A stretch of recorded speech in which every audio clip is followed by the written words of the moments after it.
Can. Greetings, everyone. Welcome to another episode of the Branding Beardos. And today is our segment, Towkay Talks. Now, our next guest might not be someone you expect to agree to be on our show. He is also our very first international guest, coming from the very far and now inaccessible shores of Johor. He is a medical director of Orchid Family Polyclinic in Johor Bahru. He is also on the board of directors of Doc to Us. That's DOC2, numerical 2, Us. A mobile application that allows you to talk to a doctor or any healthcare professional via text chat at any time from anywhere, even in the safety of your toilet. He also serves as resident physician at Econ Medicare Center and also, amazingly, still can volunteer his time with the St. John Ambulance Brigade and plays his part as a medical advisor at Shan, the Orphan Center. He is not only a medical doctor, but also a businessman. Dr. William Yu, welcome to the Branding Beardos podcast. Hi, thank you. Thank you for allowing me to be on this show. Happy to have you here. Kenneth, now we've arrived at the point where people allowing us. From the days of this coming nonsense, and then people say thanks for allowing. Yeah. So doctor, good to be here. How is life in Malaysia right now, and how are you holding up? Well, actually, things are getting better for sure. Things are getting better, and additional background for my side. Actually, most of my family are in Singapore. Actually, my wife and my 2 children also are in Singapore. So actually, since the we call it MCO, Singapore call it circuit breaker. I have not seen my wife and my 2 children since March till now. Wow, that's a long time, man. So some people can say it's a most people think it's a bad thing, but some people can say it's a good thing actually. So depends. Then those people we have to refer to family counselors.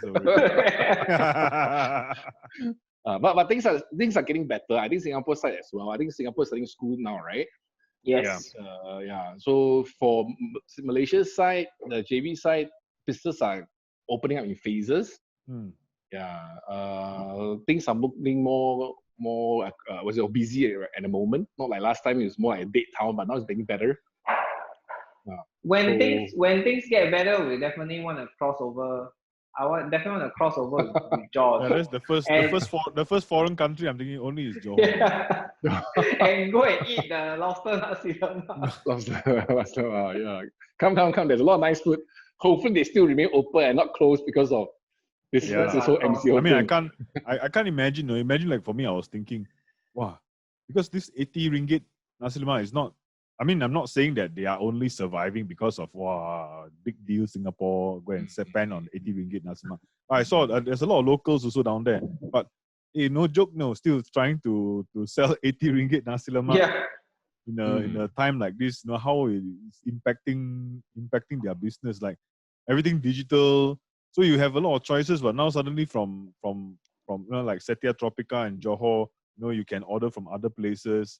You are more exposed to other places. So, and how these people will survive is quite difficult. But then very interesting, this Doc to Us app that you're part of.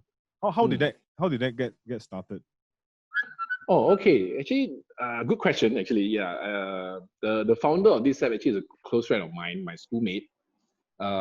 He actually worked in Singapore as well as a doctor. Then and actually we managed to hook up and we were talking about it and actually we were thinking that this is actually the next how should I say, the next big thing for medicine, actually, what we call telemedicine.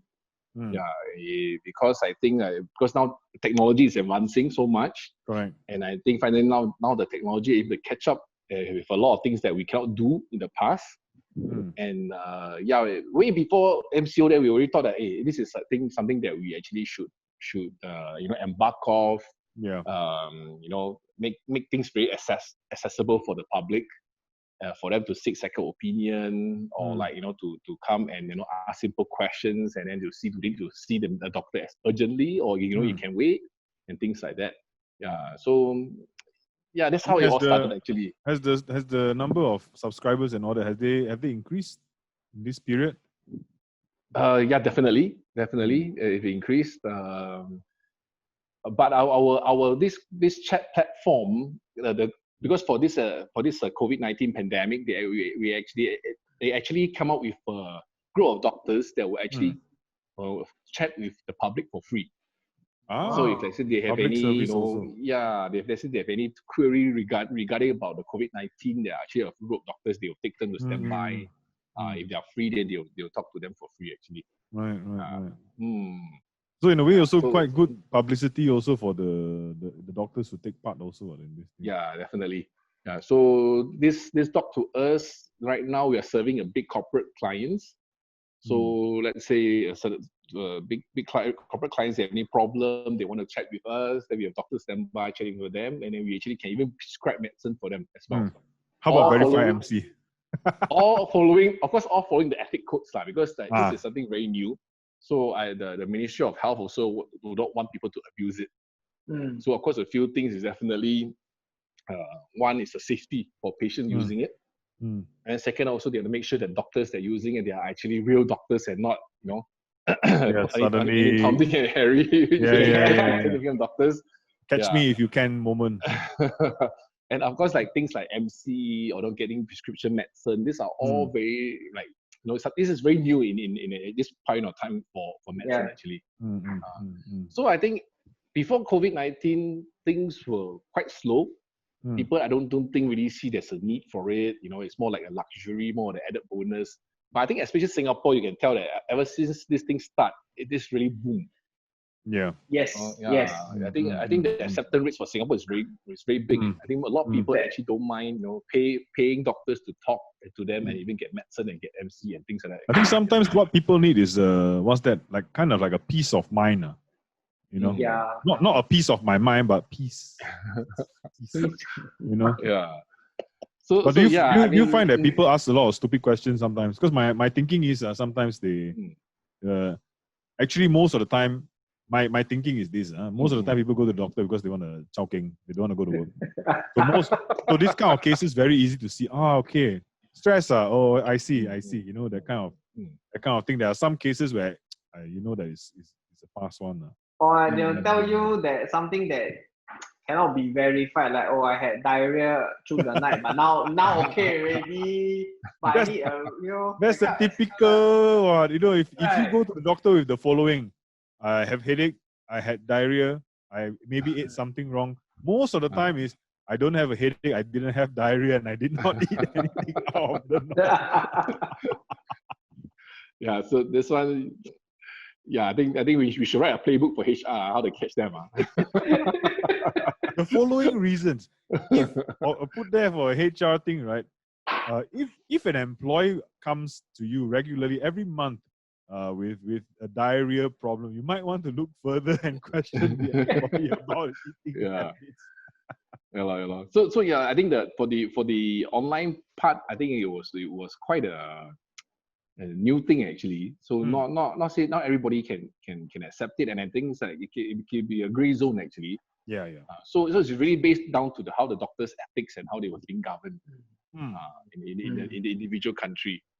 But how have you all been pushing out the app? It's not so easy, I mean, you can easily get drowned and So I think my part is actually more on the operation sides. Like I handle the patients and all the corporate clients, and we see what their things is. We try to help wherever we can.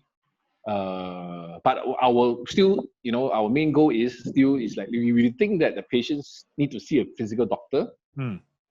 We would actually tell them that you have to go and see a doctor, and we cannot give you any advice, or not as advice. We can't give you any medication or further consultation on this part of it, because like there are certain things that definitely still cannot. Like the hand touch is still very important in the medical field. Yeah. So certain things I think we still have to do that, but at least our part actually we can actually filter out those that doesn't really need to be so urgently seen by a doctor. And then that and at this point of time at the COVID-19 period, I think actually we can find out that actually a lot of things that you don't even need to be in face to face. I think officers now also will face a lot of time. Boss will be thinking, hey, do we need this to rent such a big place? Yeah. You know what I mean? We were just In talking fact, about that also. Yeah. In fact, you are making the load on the doctor, the physical doctors and the hospital lighter through the use of the app. And I'm just like wondering, when you first started this, there was no COVID-19 yet. When you think about the progress of the platform, what is your approach to converting, physical medicine to telemedicine? Do you want at the end of the day, do you want it to be able to be done completely online, or what's the thinking behind it? Okay, this is a very good question actually. I think that there are doctors who are very pro this telemedicine. There are doctors who are actually very against it. Why are they against it? Is it because they don't know? Why are they against it? Not saying technology. I think they feel that I have to see the patient physically. You know what I mean? And of course, I myself also think that's very, very true as well. Because of course, like example, because we can see the persons, how they react, how they move, how they and the body gesture do tell us a lot of things. You know what I mean? And certain things, like example, like abdominal pain, how severe is it, appendicitis or not? We also have to use the physical. Yeah, I got to press. Yeah. Yes, we have to touch a lot of things. Still, so that's why they say doctor is like it's a science that also is an art as well. Not only we need to know the science, we need to know the art part. Like how to converse with the patient, how to touch, and take the correct diagnosis. But I think the future, it should be both play hand in hand. You know what I mean? Like telemedicine can be done, but at the same time, the doctor in the telemedicine can decide should this patient come to see a physical doctor. You know what I mean? So at least this can filter out most of the non-serious cases or things that Right. So I think and also I think sometimes the patients at night, they will just want to know a second opinion or like something. Hey, this is my symptoms. Do I need to go to the emergency as soon as possible? Yeah, this can be done in the telemedicine. But of course, things like appendicitis, this and that. It is the doctor's job to actually ask the correct questions on the platform and make the correct decision to send the patient for further investigation, or actually they can wait. So it's still some way to go. But I think that they in the future, that the direction is there. It's just that how they balance it up and how they make it a better package, or a better experience for both doctors and what we call and the patient as well. Yeah, but for sure, because of COVID, surely pushed the progress of everything. Everything that we thought that we were so far away from. Now, suddenly, it's okay working from home. Last time, people work from home. Will you be lazy or no? Work from home. Productivity. And now, because bopian, right? So, I think we have to get ready and get changed. Either you change to get better, go with the train, go with the flow, or you might be left behind. So are there any difficulties in getting people to getting more people to know about this app? Okay, the most big hurdle that we find actually is because the price you have to pay to talk to a doctor. So like if let's say our part of the country, actually healthcare is very accessible. Like you just go downstairs a HDB house, or you go to the next few drive a few blocks away. There are clinics everywhere. If let's say it's at night, there's nothing open, then you can go to emergency in the hospital and things like that. So sometimes the initial period is a bit difficult because they find it it's not worth to pay to talk to a doctor, and the doctor don't touch me. You know what I mean? Yeah, what for do I need to pay this kind of money? You know what I mean? So that the initial period, even till now, this is actually a very big hurdle for all telemedicine actually. But the fact that I think for this to work, somehow either the corporate world or the government and things like that have to find a way to make this chat almost free for a patient, but the doctors or the organization or the clinics are being paid as well by let's say the insurance company or the government or things like that. If that can come into play, I think this can really push up very fast. So like financing does affect the spread of this technology, so to speak. Yeah, for sure. One is financing, and of course, if you're going to come out with your own money to talk to a doctor that you don't see, you can't touch. Sometimes you will think, maybe I should rather just go to clinic. Yeah. You know what I mean? Actually, very interesting that you mentioned. Oh, doctor, don't even touch me, and then So the value perception in the moment for not so urgent case is actually that they want the doctor, like they want to get the worth of their dollar lah. So Correct. very interesting. So because it's same thing like you go to a clinic, the doctor talk to you, then they say, oh, okay, you're done, you can go. Then you ask, hey, doctor, can you check my blood pressure? can you just check this at the same time since I'm here? You know what I mean? You also want everything to be done. You see? I think it's just human to want that interaction in some way. Yeah, correct, even like for me now, even taking, I go down, open the letterbox, come up in the lift, some random guy who stay in the same block, we just start talking because I think we miss that interaction. Yeah, totally. Like that. But there's definitely a place for because I have gout, how I would have loved to just no need to hop, but like for me downstairs, my doctor, right? I said, look, I have gout, I just need this medicine.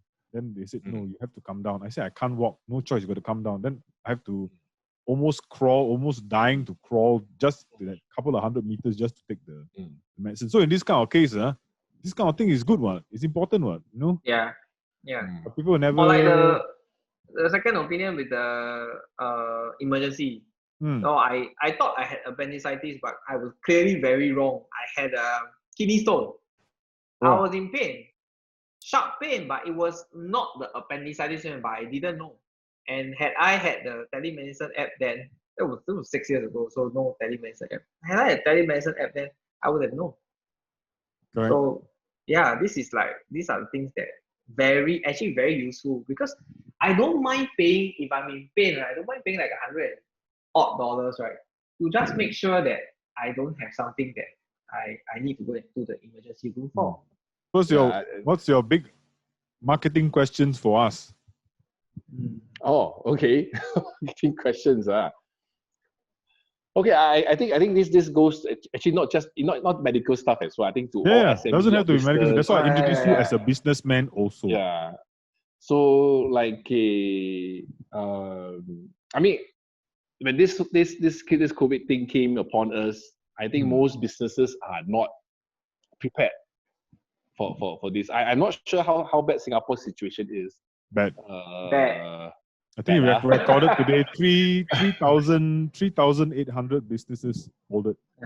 And F&B restaurants down an average 57%. So they are closing left and right. Yeah. So I think as I said, maybe because the rental stuff is even worse in Singapore. The overhead is even worse. Yeah. So like in this kind of situation, is there any practical advice that you can advise these kind of businesses how at this point of time, if you're still surviving, how can they get back on track as fast as possible? It's true that like for all businesses which require a human element, human touch, even the doctor, one of the key issues is that people still want to touch the product that they are buying, and they want to hear from the horse's mouth what's happening to them. You can never replace that experience on a digital retail, no matter what you do. At least not at the moment. Eventually, you might be able to, I don't know, in 100 years' time, I don't know. But the whole point of right now is to consider rebuilding the pipe in which the buyer, your customer, makes the purchase at the end point. So that means whether you have a shop front that needs to be renewed, or you have a service that needs to be so you have okay, we'll cut this out, John. You have service personnel that need to be retrained. Now is the time to do it, because when everything starts to open back up, it will be too late. Yeah. Right? I don't know if John, you have anything to add, but what I'm trying to say is that the experience from the past, whatever negative experiences and negative feedback you have seen or your customer have given you, you have to now reverse engineer everything and then rebuild your customer journey from introduction of the brand to the actual purchase. Yeah. I think for me, because I'm always in JB, like I know my brother here, Dr. William, because few years ago, because no other clinic suddenly chanced upon his clinic, and then had always been going there up to the point that I moved back to Singapore. And the one thing that I always like, and we always continue going there, was always because of the service. Yes. Not even the front, not only the front desk, but for Dr. William, and also his brother also is a doctor also at the clinic. So it was always that service, which was missing from a lot of doctors that I went to in JB. So definitely the upgrade the chance to upgrade the service. But again, what do they do now in this moment where everything is completely fucked already and out of the window? The thing I noticed about a lot of businesses in the Johor is that the digital presence is almost non-existent. Everything is word of mouth. Everything. Sometimes, I was staying there, I'd be like, hey, where can I find something, a service? Then someone said, go Google. I said, Google, find what? There's nothing. Come out only out Kuala Lumpur only. So within Malaysia, right, there's this very huge imbalance in terms of the digital capability. Of course, Kuala Lumpur, Selangor area, that one is going to be the highest. But coming down, trickling down, okay, Malacca still, okay, you can find something. But Johor, being a state that size and rich, the second richest, or actually maybe the richest state in the whole of Malaysia, The money, not the people lah. Yeah lah. But you cannot go back Johor, then you know.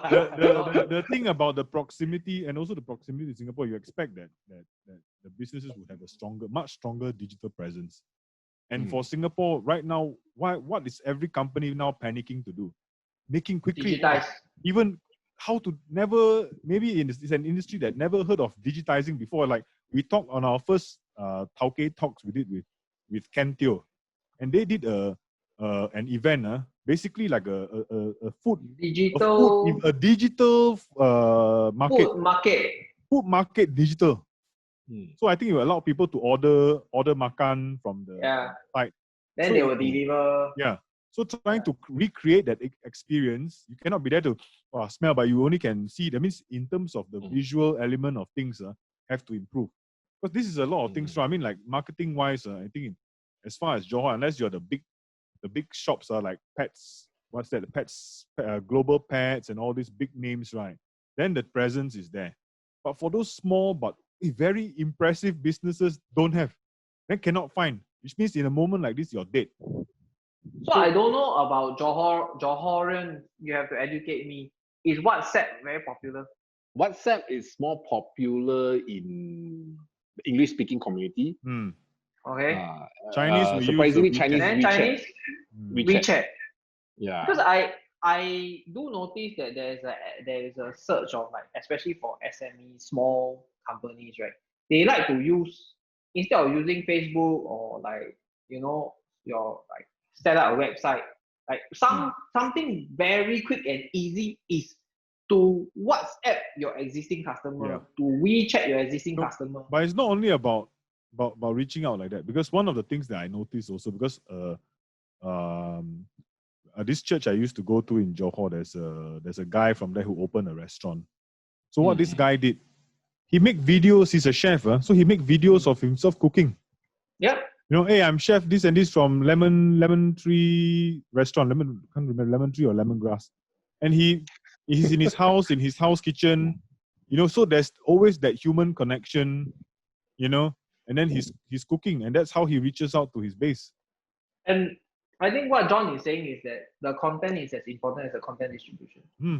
right? Because you can continue to WhatsApp your customer, but if it's not interesting, it's not engaging, they won't give a shit. That's a fact. So like even for like doctors, right? If you can do very simple health tips, like ways to prevent yourself from catching COVID-19, or how to wear a mask. I know that a lot of people wear masks the wrong way, inside out, all those things, like all those simple tips, and then like sending it out to your patients or your people in the community that I think very, very useful for touching base, keeping in touch. You see, like I think there's a lot to use because, even though maybe this generation of business leaders might not be using so much of these things, but their kids are, and they need to get, honestly, they need to get their kids involved to teach them. Because imagine like let's say in the setting of maybe a clinic, a doctor, hey, I'm doing a TikTok video, the wear your mask correctly dance, on TikTok, These kind of things go crazy, that increases your awareness. And the most important thing to note, right, is that it's such a new thing that's happening. No one knows what's going to happen. But what I can say for certain, if you don't go make your digital presence felt, you are going to die. Because those people who have started ahead of you, right, they are going to get that. They are going to start building that perception. Yeah. People are going to know who they are. So that means post-COVID, right, I know where to go already. I've forgotten about you, but I remember this guy I saw. Because this guy I always see every day. He got a TikTok video. He's sending me a WhatsApp or whatever. He's sending me a WeChat. And it's a simple thing because everyone have internet, everyone have phone. Most people, I'm not saying that everyone has a smartphone, but many have, even in Johor. It's technologically, there's presence there for sure. So for me, even like the satay man, hey, apa khabar? Saya Ramli. I'm Ramli. I'm making now satay. This is how we do it in a fresh way. This kind of thing starts the ball rolling, And even there's a movement control order. Yeah, but now we cannot deliver to so many places depending on what the rules of the MCO are. But it's this kind of thing. So I know you, I see you, I start to trust you because I see you. Then I will start buying from you. And I think very important in Johor is the medium, the language. Yeah. Must do it, of course, in the Mandarin, must do it in the Bahasa, must also do it to reach out to the Indian community, and of course, English, because the Singaporeans also will be watching also very intently. Say, wow, that place, the satay guy, okay, we go. So I think I totally agree with John. And one thing I want to add onto John's message is that it has to be you. Whoever is creating the video, it must be really you. It cannot be you. Don't create a video or write a message that you wouldn't say in real life. Yeah. Right. So I have a. Don't be so prim and proper just for the sake of it. It's correct. So I have this like durian uncle, right, that is like 5 minutes away, 5 minutes walk away, and everybody loves his durian. And his only way of like marketing, right, is by WhatsApp. Okay. And every time he got good durian, only when he got good durian, he will open shop and sell. So his customer service is excellent. He doesn't sell you bullshit durians. And what he will do is that he will send you a message and tell you, today, 今天, what durian is good and what durian sucks. I'm not selling the durian. I will not be selling this durian for until mid of June. But you are getting this type. Okay, how do you want to order or not? So it's not pushy, and it is not pretentious at all. It's very honest with you. I don't have a good one, I don't sell. Very direct. And it's kind of his brand. And when you see him and you talk to him, it's the same thing. Over the phone, he will tell you, don't buy Mao Shan Wang from me. Now don't have good Mao Shan Wang. It's just very honest with you. So there's this angle of the good service, but also there's the angle of, like what I said earlier, getting to build your personality so that people trust you to go to you. Then there's also the other angle of building that content, So that means like, it could be, a day in the life of Dr. William, meeting the patient. So people, it's again, disturbing as it sounds, humans have a very voyeuristic nature that I like to see what other people are doing. So the more I have an insight into your world, like even the humble Mr. Ramli, the satay maker. Now I teach you how to make your own satay. Of course, I will not give you my secret recipe, but you can.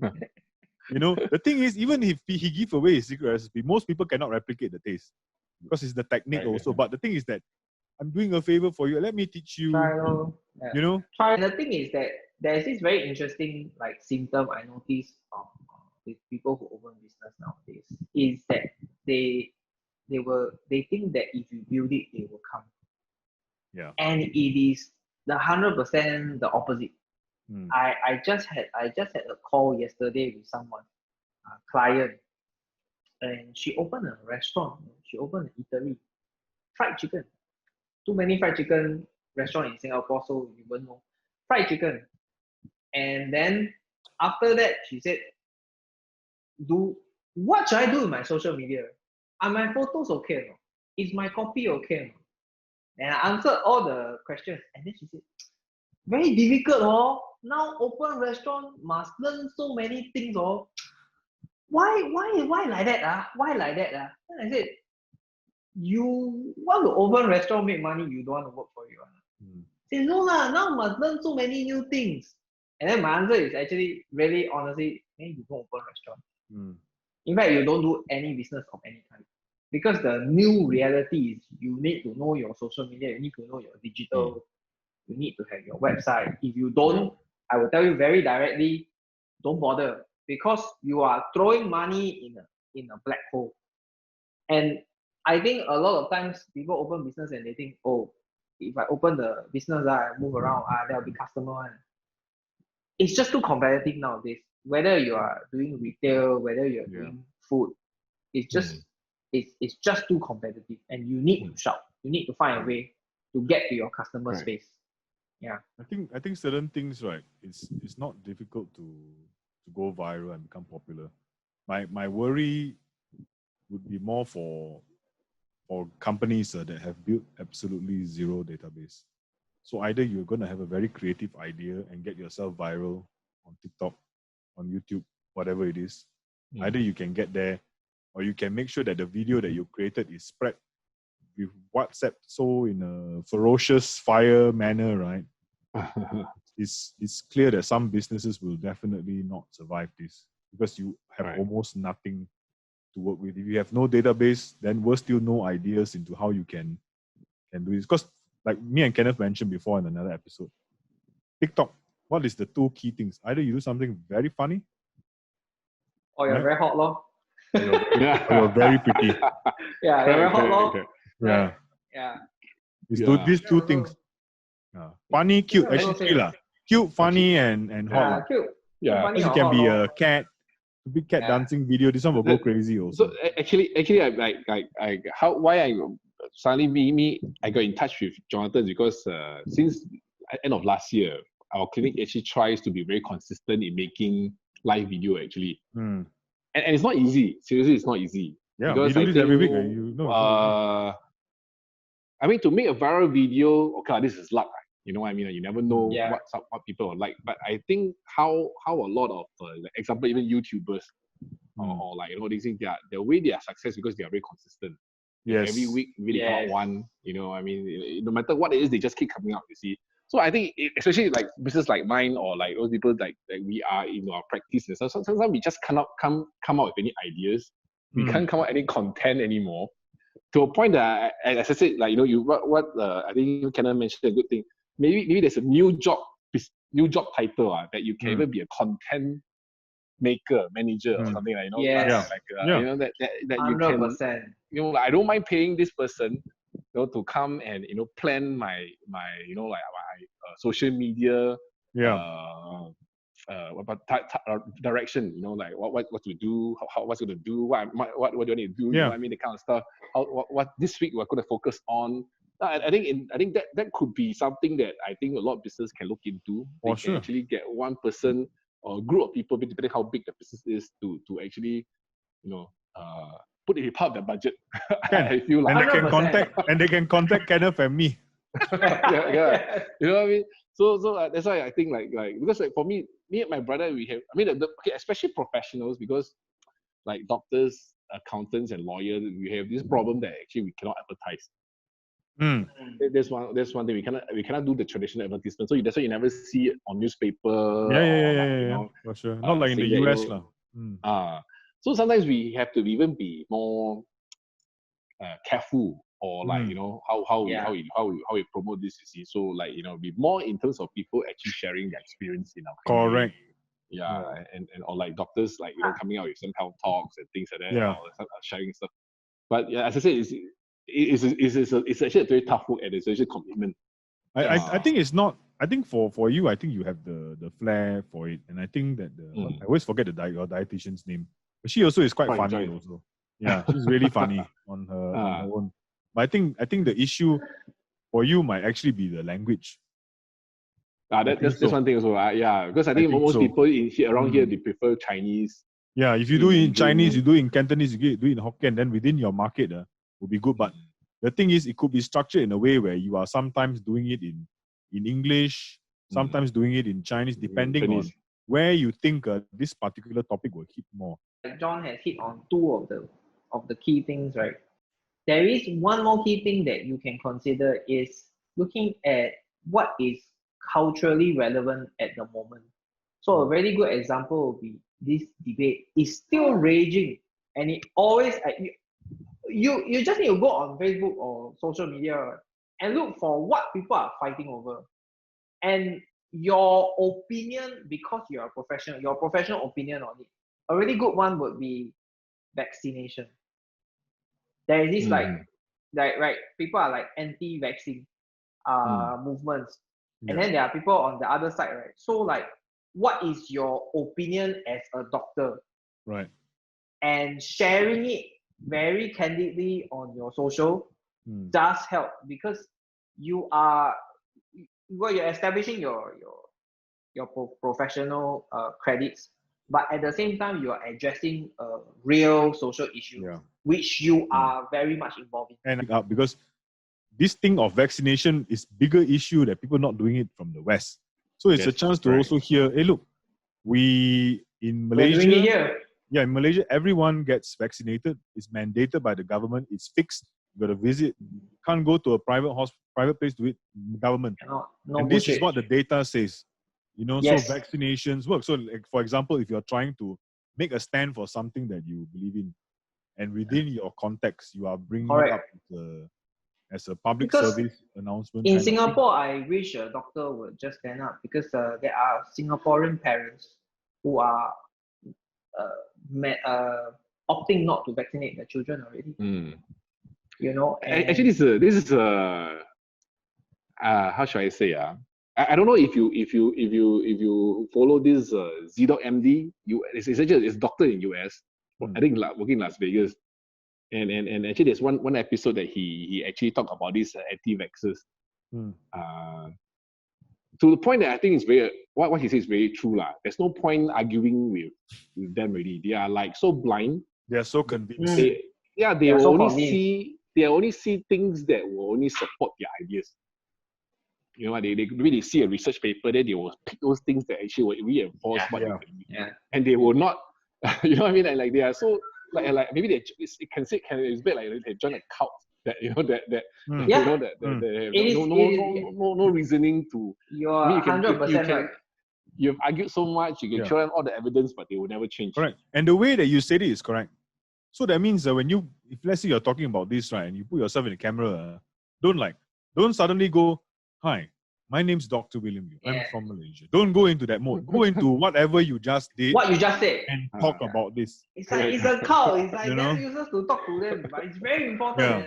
Maybe we should come out with a vaccine for people who have this kind of mentality. Maybe we should come out with a vaccine for stupidity, That's why this is the thing that. So the thing about I think this digital thing and being present there, the other point of it also, of course, if you're going to build up your brand to face in one particular way, you have to maintain in that particular way. Now we are moving into the space of personal branding and what your DNA is all about. If suddenly one day you say, you anti-vaxxers can all go to hell, but then if you suddenly the next week you come and say, yeah, actually that vaccine sucks, then you bring down everything. Just like what happened to your Miss Malaysia, right? Miss Malaysia suddenly open mouth about the Black Lives Matter Malaysia. or nothing, go and say stupid things, and then we'll still try to apologize in the worst possible way ever. Now even sponsors are dropping her.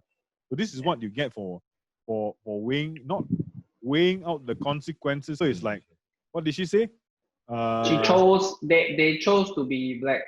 No, yeah. So leave kind of her tone was like, take a chill pill, relax, get over it and get strong. Like, why? What the hell are you thinking, man? You are mad. Which brings me to a point, right? Like, people need to talk about the things that they're expert at in the context that they are expert at. She's clearly like not good with race relations just because like she's a white girl. She said she's a white girl who grew up in Malaysia, so she like feel like there's racism against her. Exactly. So whereas in your case you could be a doctor talking about like doctor things, healthcare things, which is perfect. And business thing because he runs business. Yeah, because you run a business. Perfectly correct. Yeah. Yeah. Even can talk about like the volunteering that you do and experiences with the volunteering. So for you, galvanizing people. You have different areas to look at because the fact that luckily you're not lazy and you only do one thing. You do many things. So you have this angle of being a doctor, which is already respected, but you also have the angle of volunteerism, and then now you're trying to synergize businesses to try and get their digital act together. So you have many different angles that can, in fact, build you up as a personality. I don't use that stupid word influencer. I hate that. But build yourself up as a personality. The personal brand, increase your personal brand. And I think regular is definitely correct. The problem is nobody knows when the hell everything will be okay. So we cannot assume that things will go back to normal. Things will go to a new normal, not go back, but it will go to a new normal. So better to pick up this. I'm actually jotting down things, what you are saying. And like everything, all the editing that we learn, right? I learn on like YouTube. So I just go and Google. Yeah, like everything that we learn is like Google, everything. Then how to cut also, I didn't know how to cut. Even like the video analytics.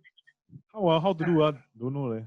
Then, but sometimes our guests that we interview, they have some advice. Then we, like that. Okay. Yeah. We learn. Because the thing is, me and Kenneth, this is not our full-time job. We are doing this for fun. It's our passion. So even more that we appreciate so much the advice that come from others, and we're like, okay. And we've taken most of the advice or actually all the advice that have been given to us. You see, like even Star Wars, because you both are Star Wars nuts. What you should have done on May the 4th is, hey, this is Dr. William and Dr. Henry. Actually, like the problem with us is, I think same problem with most business and things like that is like, sometimes we wish that we can do, but it's just that me, like, okay, maybe all business or like owners can be like, they are too shy about it. They think about it. What if we can really cute? What we have bad comments? You know what I mean? Sure, come on. Or especially if we are like a medical profession, and then other medical doctors say, why are you trying so hard? You know what I mean? So let me address that part now. The thing about putting yourself out there is that you're going to get some bunch of people, your haters, who are going to say a lot of things. And for me also, when I think one of my videos, I saw my first dislike, I was like, what? Like, what did I you say? feel bad. Was it the Manchester United shirt I was wearing that pissed someone off or what? But you start to have that, but you cannot. You really cannot. You cannot bother about these people unless you're talking about something that's absolutely inappropriate. Then it's your damn fault. But if you start to bother and start to, the haters are coming in, and worse still, going to fight with these haters, you're going nowhere. So the important thing, right, is that you will build up, and this is the case for everyone out there, not just for yourself. Like, you will continue to build up a presence. You're going to gain fans. And people will get jealous and people will dislike you and they will say a lot of things that are wrong. Hey, you're a doctor, why you act cute for what? You're shaming the people will say this because they never thought of doing that before and they're too damn boring. But today, especially if you want to attract the new crowd, say for the people who are in their 60s and 70s complaining, they won't be around for too long. So they will complain only for a few more years, and after that they will be fertilizing plants. Your concern also is the future of your business, whether it will go on to the second gen, the third gen, and all that. And the young generation are the ones who appreciate you doing this kind of things. Like, hey man, that's hip doctor, man. The other thing is also about comfort. Sometimes is finding the comfort that finding the format that you're comfortable with. Yeah. So there are some people that are just like, I cannot do video. I cannot talk to the screen. Then it's okay. It's okay. Maybe you just want to talk into the mic.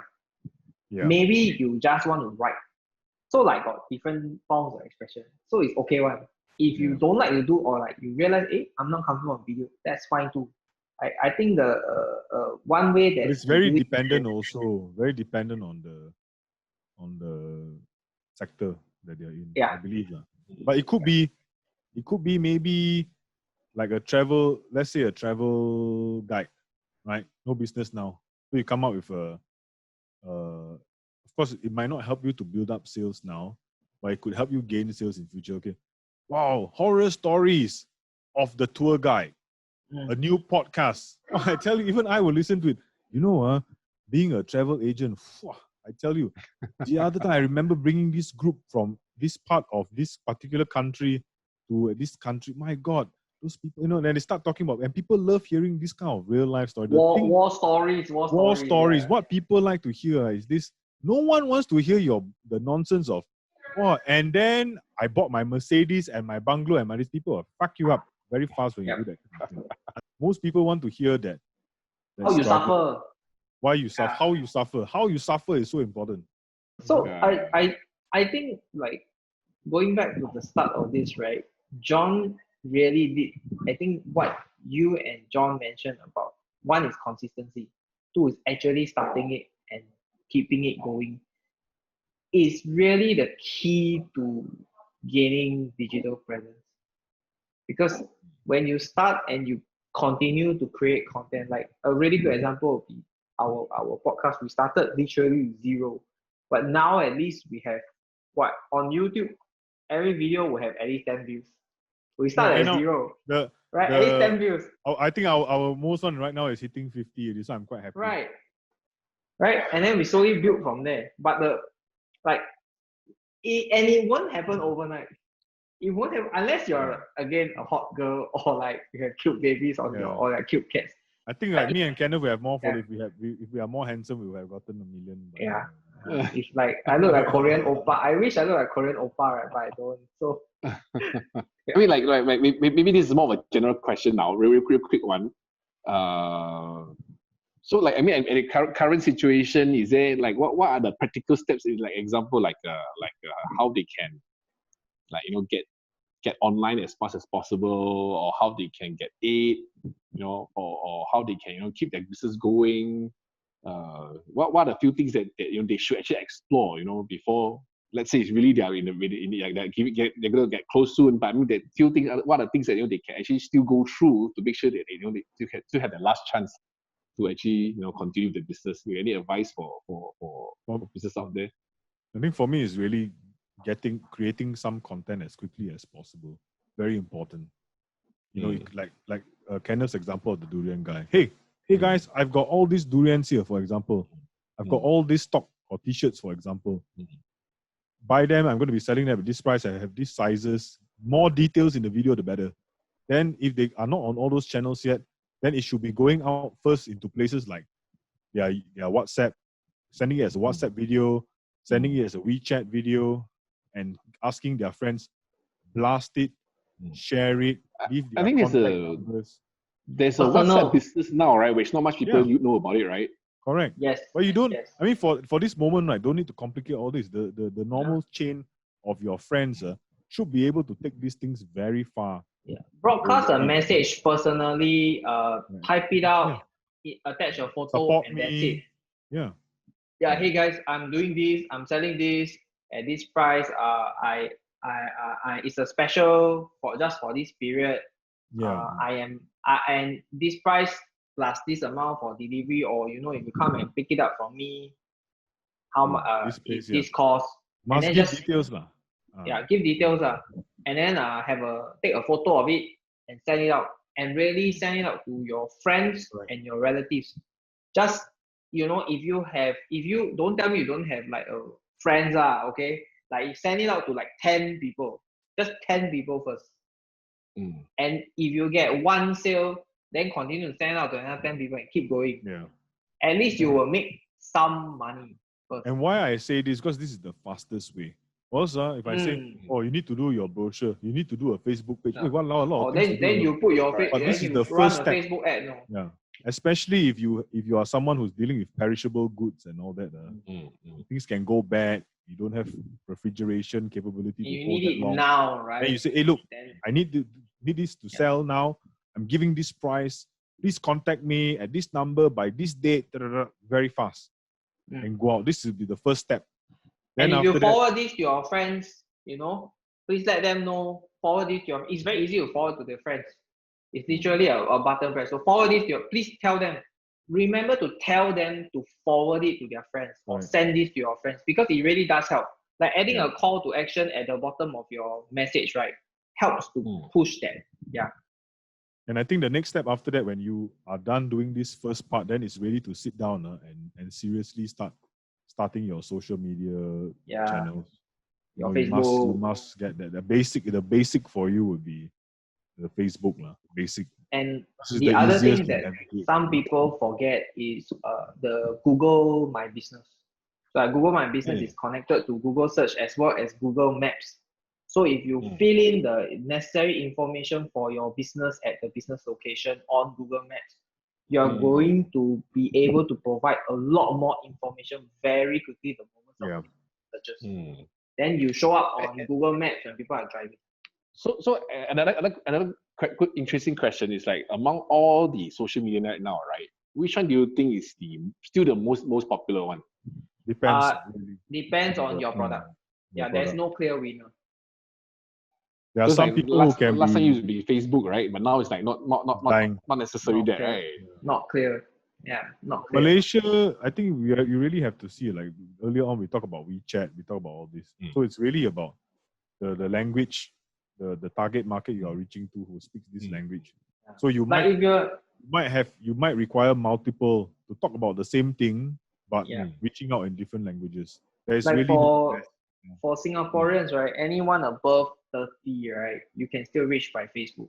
But anyone below 30, right, they are on Facebook only maybe to like spy on their parents or something like that. Like they don't care one.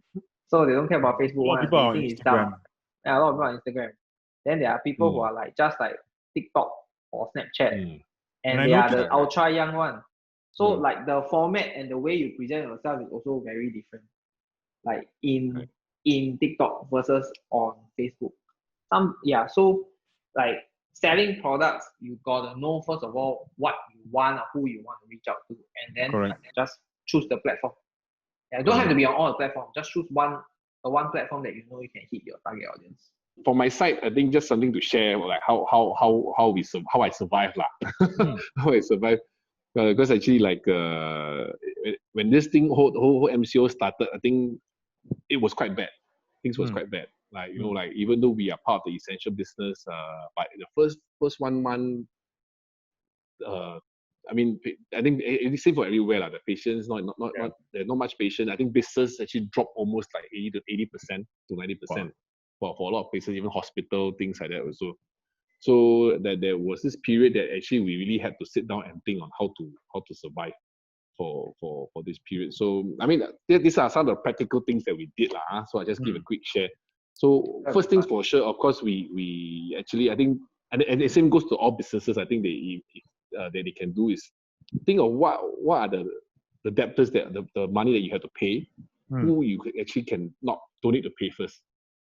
Because I think the most important is the cash on hand right now. It's a moment of time, the cash flow and how to continue. So I think that the part, all bosses, you have to sit down and think, which one, if you don't pay, and this business still can go, or they can negotiate with the supplier that maybe the old amount that we owe, we don't pay first, but all new orders we pay straight away.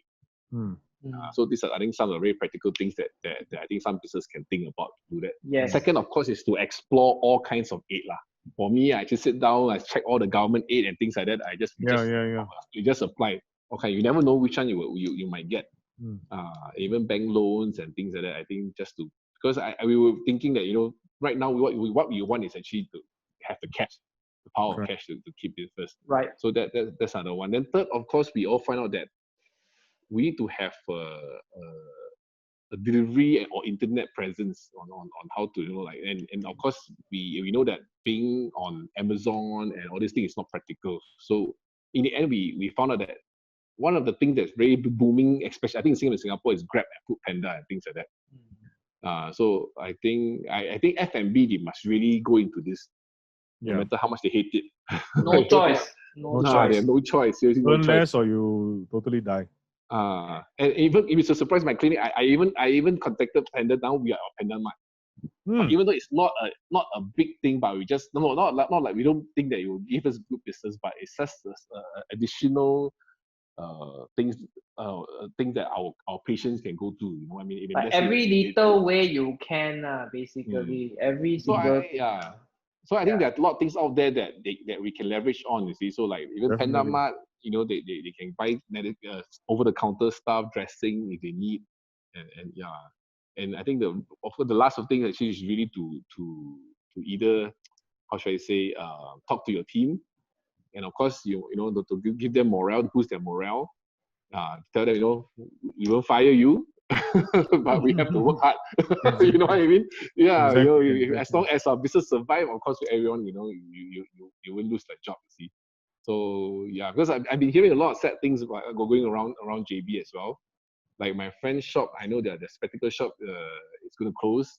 Wow. Like I think City Square will have a lot of big changes, because I think City Square base have a lot. It's most patients actually from Singapore. So I think there are going to be quite a lot of shops that will be closing over that site actually. So well, I think you know, I think we have to. I think most businesses have to explore everything. You know, if you don't do all these basic things, I think you're bound to fail for sure. Actually, there are some moments where you just arrive and then you say, "Dude, really cannot really." And of course, and the next one will be, of course, is to make sure you discuss the rental with the tenant. With your landlord, you know what I mean? I think that's same thing in Singapore. Same thing. Same thing. All right. Good episode. Wow. That's very, very good. Nice. Anyway, we've come to the end of this really important discussion, and now also we are also not only discussing branding issues here in Singapore, but also the Branding Beardos have made its first international foray into Johor Bahru. Anyway, thanks so much again to Dr. William for joining us here. Thank you for your time. Talks. You're welcome. Join us next week. Make sure that you hit. Okay, wait. I learned this today. Hit the pause button. Right, if you see that thing red, that means you're not subscribed yet. So bloody hell, subscribe it. And subscribe to the channel and like the video, and then hit the bell so that you'll be notified every time you get a video. Yeah, man. All right. Cheers. Thank you. Yeah. Ciao.